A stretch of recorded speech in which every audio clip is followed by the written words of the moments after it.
Bendiciones, amados hermanos y hermanas en la fe. Bienvenidos una vez más a este espacio de estudio y reflexión de la palabra. Continuamos nuestro viaje a través del libro de Isaías, adentrándonos hoy en la segunda parte del capítulo 2, a partir del versículo 10. Si te perdiste la primera parte, te invito a que la busques en nuestro canal.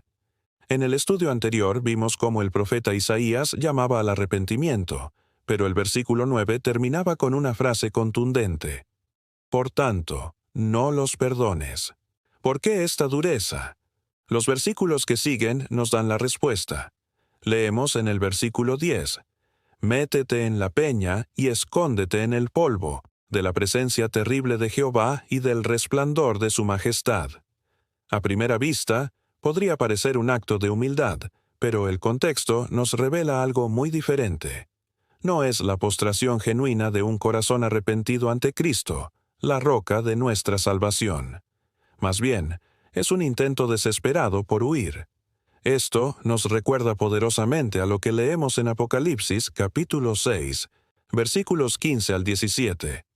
Y los reyes de la tierra, y los grandes, los ricos, los capitanes, los poderosos, y todo siervo y todo libre, se escondieron en las cuevas y entre las peñas de los montes, y decían a los montes y a las peñas, «Caed sobre nosotros, y escondednos del rostro de aquel que está sentado sobre el trono y de la ira del Cordero». Es evidente que este esconderse en la peña, en Isaías, es un intento de escapar del juicio divino, de la ira de Dios durante el tiempo de la tribulación. ¿Y cuál es la raíz de este juicio? Isaías lo deja meridianamente claro. El orgullo humano. El versículo 11 es demoledor. La altivez de los ojos del hombre será abatida, y la soberbia de los hombres será humillada, y solo Jehová será exaltado en aquel día. La frase clave aquí es «en aquel día». Esta es una referencia directa al período de la tribulación, un tiempo en el que Dios demostrará de forma contundente, tanto a judíos como a gentiles, que solo Él tiene el control absoluto de los asuntos del mundo. Hoy vemos a los líderes y gobernantes del mundo actuar como si fueran los dueños de su propio destino, trazando sus propios planes. Pero la Biblia nos enseña que esto no es así. A través de la amarga experiencia de la tribulación, la humanidad aprenderá que solo Jehová es digno de ser exaltado. A pesar de todo, nos regocijamos porque sabemos que un remanente se volverá al Señor, y una nación, Israel, nacerá espiritualmente en un solo día, como veremos más adelante en este mismo libro. El ataque de Isaías contra el orgullo continúa con fuerza en el versículo 12. Porque el día de Jehová de los ejércitos vendrá sobre todo soberbio y altivo, sobre todo enaltecido, y será abatido. Es importante aclarar qué es el día del Señor. No se trata de un día literal de 24 horas, ni una referencia al domingo, como algunos podrían pensar. Es un período de tiempo que, según las Escrituras, se extenderá por 1000 años. Será el día de Dios, en total oposición al día del hombre que hemos vivido desde el año 606 a.C., cuando los gobiernos fueron entregados a los gentiles. Ese tiempo se acerca a su fin, y el día del Señor comenzará, cayendo sobre todo soberbio y altivo. El orgullo y la arrogancia no tendrán lugar en el reino de Cristo. Cuando Jesús tome su trono, los hombres no se rendirán pacíficamente.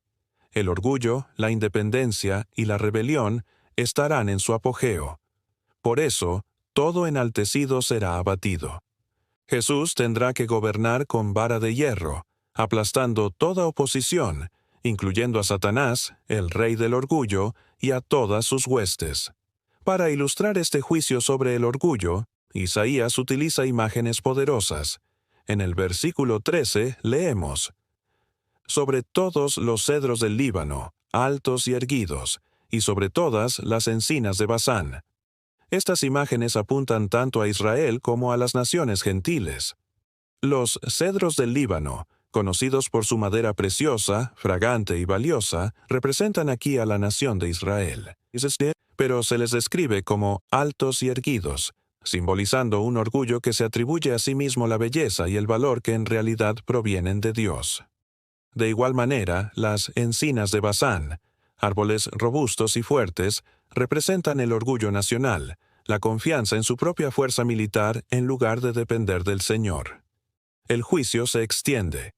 Versículos 14 al 17.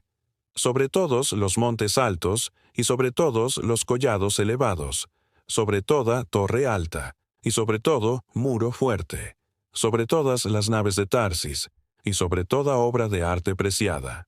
La altivez del hombre será abatida, y la soberbia de los hombres será humillada, y solo Jehová será exaltado en aquel día. Aquí, los montes altos simbolizan las grandes potencias mundiales, mientras que los collados representan reinos menores. Todos ellos están erguidos en su orgullo contra el rey que viene. Tienen sus torres altas y muros fuertes, sus sistemas de defensa. Tienen sus naves de Tarsis, que representan su comercio y riqueza. Pero nada de esto servirá. Sus armamentos y defensas no serán rival para el Rey de Reyes. Todo será abatido, porque solo Jehová será exaltado en aquel día. Han confiado en sus propios recursos, en su orgullo, y serán llevados a la ruina, tal como las naves de Tarsis eran destrozadas por las tormentas. La mención a las obras de arte preciada en el versículo 16 nos introduce al siguiente tema: la idolatría. En Números 33, 52, Dios le ordenó a Israel destruir todos los ídolos de la tierra de Canaán, pero no lo hicieron, y la idolatría se convirtió en una trampa constante a lo largo de su historia. Pero en aquel día, el juicio divino será definitivo. El versículo 18 declara: y los ídolos desaparecerán por completo. La escena de juicio se vuelve aún más intensa. Versículos 19 al 21. Y se meterán en las hendiduras de las rocas y en las aberturas de la tierra por la presencia temible de Jehová, y por el resplandor de su majestad cuando Él se levante para castigar la tierra. Aquel día arrojará el hombre a los topos y murciélagos sus ídolos de plata y sus ídolos de oro, que les hicieron para que adorasen, para meterse en las hendiduras de las rocas y en las cumbres de los peñascos por la presencia temible de Jehová, y por el resplandor de su majestad cuando Él se levante para castigar la tierra. Nuevamente, vemos a los hombres huyendo, escondiéndose en cuevas, pero esta vez hacen algo más. Arrojan sus ídolos de plata y oro, sus tesoros, a los lugares oscuros, a los topos y murciélagos. Se deshacen de aquello en lo que pusieron su confianza, devolviéndolo a la oscuridad de donde vino. Y la razón de este pánico se repite 2 veces, para que no nos quede duda. Es por el resplandor de su majestad, cuando Él se levante para castigar la tierra. La gloria de Dios es tan abrumadora que el pecado y la idolatría no pueden subsistir ante ella. Hebreos 12:26 habla de este mismo evento cósmico. Aún una vez, y conmoveré no solamente la tierra, sino también el cielo. Todo lo creado será sacudido para que Jesús establezca su reino de justicia. Todo lo que es altivo y se opone a Él será derrocado. Finalmente, el capítulo cierra con una advertencia y una exhortación fundamental en el versículo 22. Dejaos del hombre, cuyo aliento está en su nariz, pues ¿de qué es él estimado? ¡Qué llamado tan poderoso!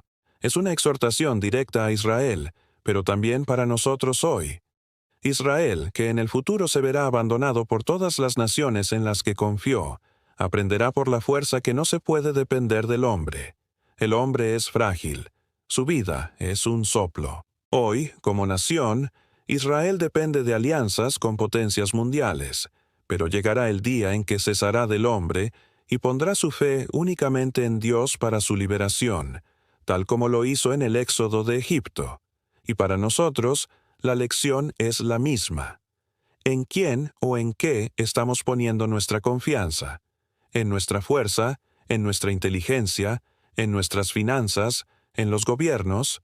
Todo eso es hombre. Todo eso será sacudido. La única roca firme, el único refugio seguro, es el Señor. Dejémonos del hombre y pongamos toda nuestra estima y confianza en aquel cuyo reino es eterno. Gracias por acompañarme en este profundo estudio. Espero que esta palabra haya sido de edificación para tu vida.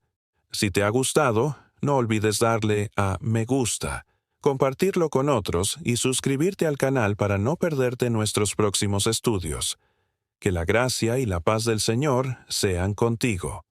Hasta la próxima.